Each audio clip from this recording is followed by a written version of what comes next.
是怎么上去的？我也懵了，太离谱。事情是这样的，这天奶爸来收猫，找了好久都没找到，结果在最高处发现了他。3个奶爸直接懵逼了，都疑惑他是怎么上去的。为了满足心中的好奇，于是他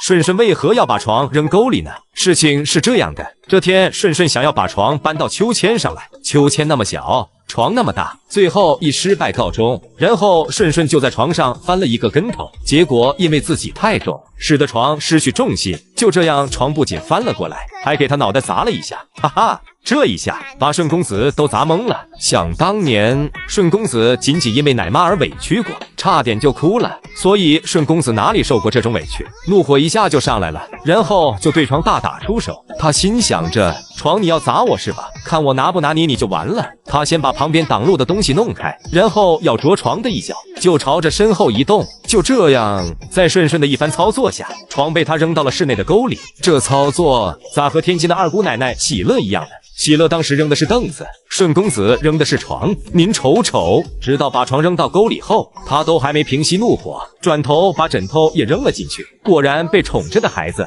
都很有脾气。奶妈兰姐听闻后，立马过来对着顺顺就是一顿安慰，并告诉他，既然床敢欺负顺顺，明天就把床换了。在兰姐一番安慰后，顺顺心情也瞬间好多了。万万没想到的是，第二天顺顺又在床上摔倒了。虽然床换了，但顺公子还是没逃脱滚下床的悲剧。哈哈，看来顺顺这辈子逃脱不了和床的夙愿了，还是熟悉的动作。这新床还没来得及睡，又被顺顺给扔了。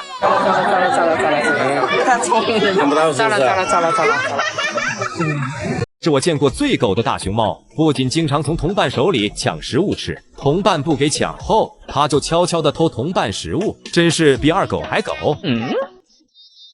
这只很狗的大熊猫叫做毛毛，别看它比二狗还狗，可人家有个很牛叉的金主爸爸。被抢食物的小熊叫做宝源，他是毛毛同届小熊中最好的朋友。平日里，宝源就像哥哥一样包容着毛毛，即使毛毛把自己手里的食物抢走，他也不生气，而是重新取一根。毛毛就和当初二狗抢花花的食物一样，吃着嘴里的，盯着对方手里的。这是当初二狗抢花花食物的视频。花花好不容易将笋笋剥开，一把就被二狗抢走了。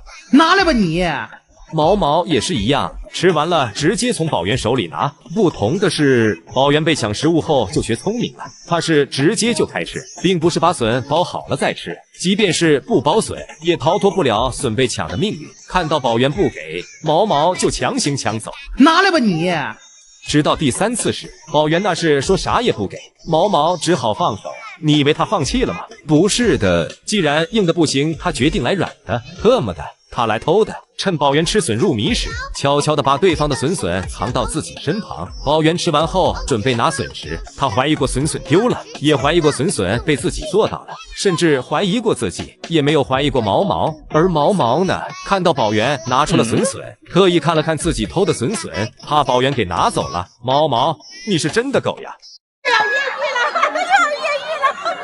最新消息，萌兰又在预谋越狱。距离萌兰上次越狱已经过去了1年之久。当年萌兰的这起越狱事件，在全网以及全世界都造成了极大的轰动。后来随着北洞的围墙加高，萌兰也安分了很长一段时间。就在昨天，这不国庆节嘛，就有游客去看萌兰，刚好拍下了萌兰预谋越狱的视频。只见他通过石头成功爬到了这个铁门上。然而在这个铁门上有一个监控，熟悉萌兰越狱方式的朋友应该知道，这家伙在越狱前最喜欢做的就是拆监控。去年他越狱前，他就曾几次爬到监控前去搞破坏。虽然途中他有几次因拆监控而从高空摔落而下，但凭借一腔越狱精神，他摔倒了又爬，最终成功将监控弄毁。所以我看到萌兰这熟悉的行为后，我才说他这是越狱前的征兆，他又在预谋越狱。但从昨天的视频来看，萌兰最终也没能够着监控，然后一脸失落的离开了监控下范围。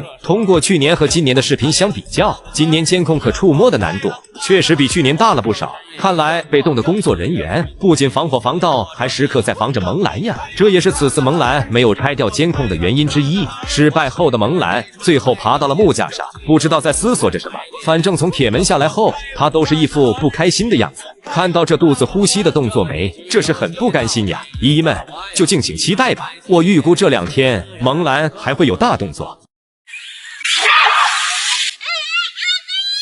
小奇迹摸到电网被电出狗叫声，妈妈美香看到后赶紧上前安慰。事情是这样的，这天小奇迹正在和妈妈玩耍，突然小奇迹站起来，用好奇眼光打量着围墙上的电网。突然他还用手摸了摸，结果被电出了狗叫声，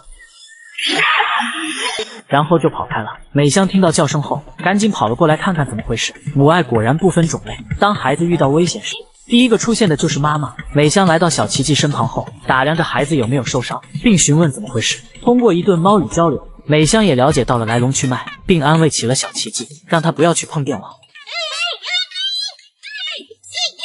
被妈妈安慰后，小奇迹立马就不害怕了。看到这，可能有人会问，为啥熊猫场地会有露天的电网？实际上呀，每只大熊猫展出区的围墙都很矮，没有电网就很容易爬出去。北洞的萌兰就是一个很好的例子。为了让熊猫远离外墙，电网是最安全的方式，并且电网电压不高，力度刚刚好，猛逼不伤脑。还有有些大熊猫还摸电网上瘾了，奶爸就给他们换到没有电网的场地。如这个视频中的叶子，就经常摸电网，每次都被电网吓到，但他习惯后丝毫不慌，反而每次去外场展出时都会打卡一下电网，还是老样子，每次都被电下到，电到后又来摸，丝毫对大熊猫没有身体上的影响。所以有些网友不要乱喷哦，看完视频再喷。除了叶子，你还知道哪些大熊猫摸电上瘾？